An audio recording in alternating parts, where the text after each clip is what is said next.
So yeah, girl got sleep apnea. Bad.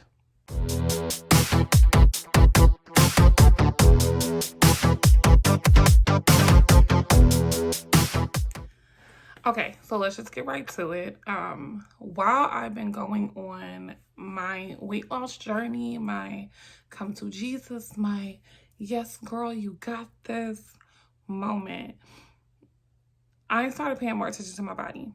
And I'm not gonna lie, if it wasn't for quarantine, I probably wouldn't even have paid it any attention.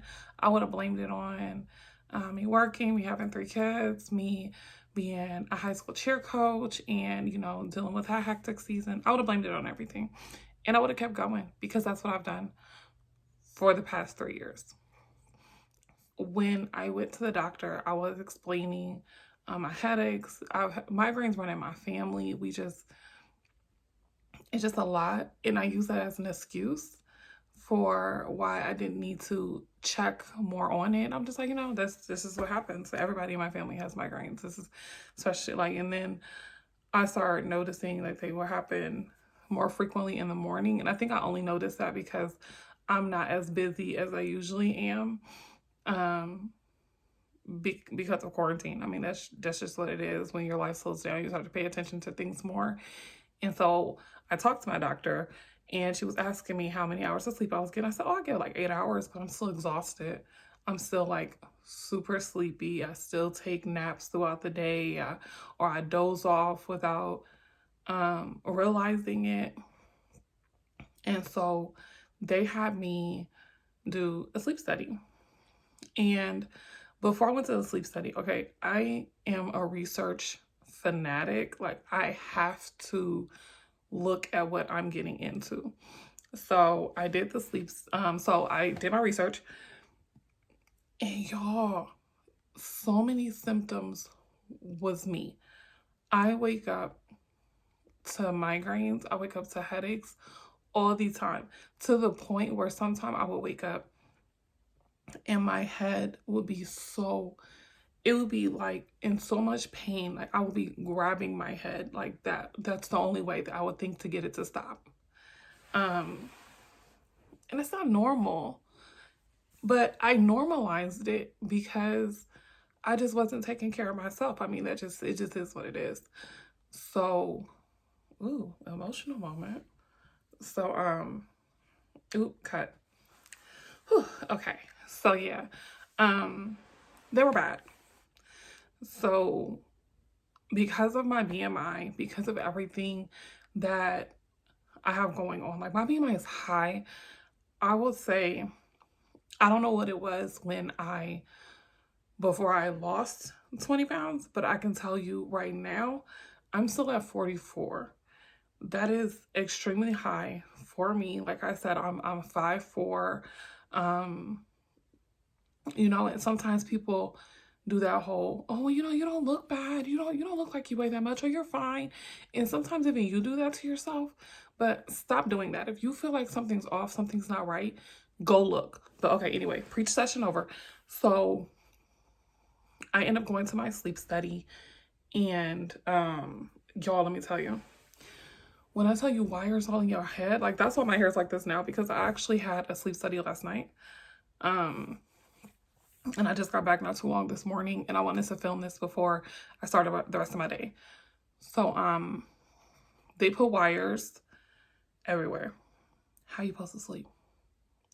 Like this. In a foreign place. But, I mean, it is what it is.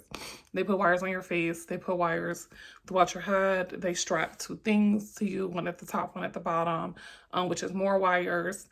They attach things to your legs as well. And then, yeah, they monitor your sleep, literally, from beginning to end. And, I mean, I thought when I tell you I thought I didn't get any sleep at all, I didn't think I got any sleep at all. And when I got my results back, they were like, oh, you fell asleep the first 6 minutes. But you don't get REM sleep. You get 4% of REM sleep for the whole night. For a full 8 hours, you are in REM sleep for 4% of the time. And the rest Like I'm in 88%, 80%, I'm in stage 2 of sleep. That's nothing.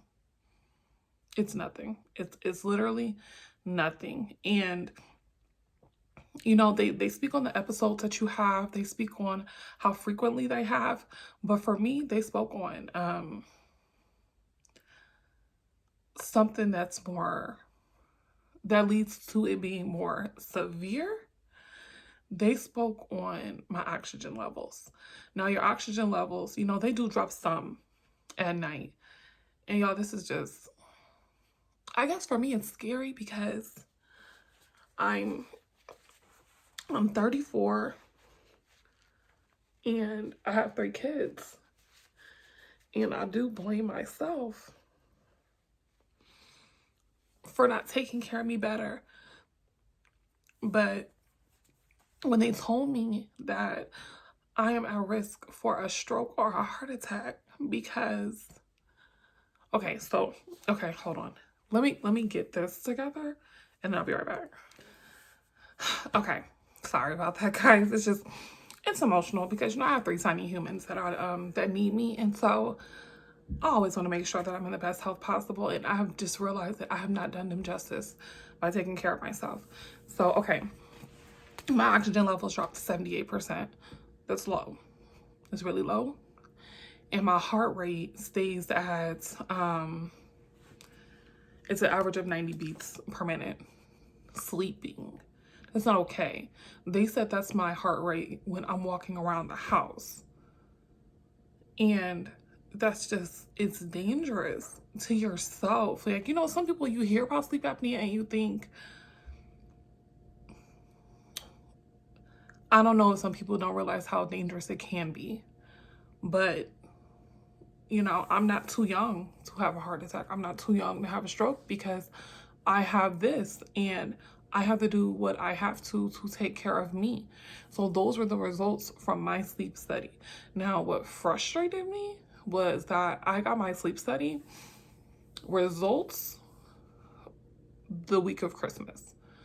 So I still, today is January 9th, still don't have a CPAP because, of course, everything has to go through insurance. And with COVID, everything's so behind, and it's definitely frustrating and scary. So just knowing that this has been going on for so long, like, God has definitely been covering me, because there's no way, like, I just wouldn't have thought that this would be me. But this is my truth, and it's also what has prevented me from losing weight like I should. Because how you gonna lose all this weight you want to lose and your body is exhausted? Your body's exhausted.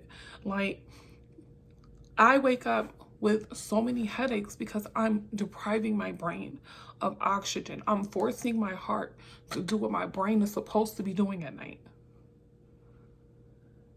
And it's all because I have neglected this for so long, to the point that all my hard work as far as trying to lose weight, it doesn't do what it should do because my body's in this condition.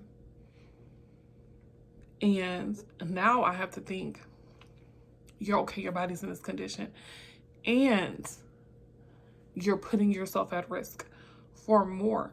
And I didn't even know this, but if you go so long, like, you're at a higher risk for dementia, for you know, when you get older. Like, there's so many more risks that come with this, and we just don't do our research. We don't check ourselves at the door whatsoever.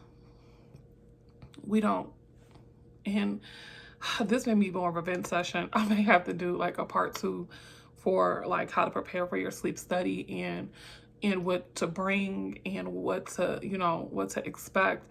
But yeah, this is, I don't know. It definitely shocks me. I wasn't prepared for it. I wasn't prepared for what came with it. I thought sleep apnea was like, oh, okay, you know, you have your moments, you need CPAP, you're dead. The risks, the danger zones is what I was not prepared for. So if you are having complications with yourself, do not ignore your exhaustion. Do not, especially, you know, those moms or even those single dads, don't ignore your exhaustion. Don't ignore those morning headaches that you always get. Don't ignore it. Take care of yourself. Like, don't be a crybaby like me. Definitely do what you're supposed to do. Prepare yourself, okay? That's all I can say. And so I had to get an appointment. So my appointment with my sleep medicine doctor was the one who informed me of our results. From there, I was waiting for a phone call from the CPAP store to be able to get a CPAP. But before I can actually get it, I had to go through another sleep study. So that was the one I had last night. So that sleep study was one where I was able to sleep with a CPAP. Still had all the wires, still had everything, like I said, which is why my hair is like this right now, because it actually, where I parted it is where she put the wires in the back and like in the center and stuff. So it ended up working out perfect. But that's what I did last night. It was better. It was much better. I'm not gonna lie. This time around, like the first time around, I didn't bring all my stuff, but this time around, I brought some stuff for me, and it helped in my comfort zone. So I also, with the mask, like the one that they gave me, it was like nose and mouth. So it was just like right here. It's strapped to your head. They put it on really secure. So it does feel a little uncomfortable at first, but I don't know, like I slept so much better. I woke up today feeling so much just different. Like usually I wake up groggy. When I mean groggy, like dizzy spells, yeah, dizzy spells. Like I said, I usually always wake up with a headache. Sometimes a migraine. Just last week, I had one from Monday to Thursday nonstop. It literally just would not let up. It wouldn't let up. Like not with any medicine, it just wouldn't. And so I woke up feeling just so refreshed. And it did make a difference. Yeah, it definitely did make a difference. So from here, I will wait for a phone call from the CPAP store again, because they scheduled mine, but then they had to reschedule it because they didn't realize I didn't have my sleep study yet. And you have to have the second sleep study before they can assign you with the machine, because they want to make sure that they're giving you the right pressure, they're giving you the right machine, they're giving you the right mask. It's a lot that comes with it. So I will be waiting for them now to be able to get one so that so my body can rest and I can get back doing what I need to do for me, so my body can be in the best condition it can be in.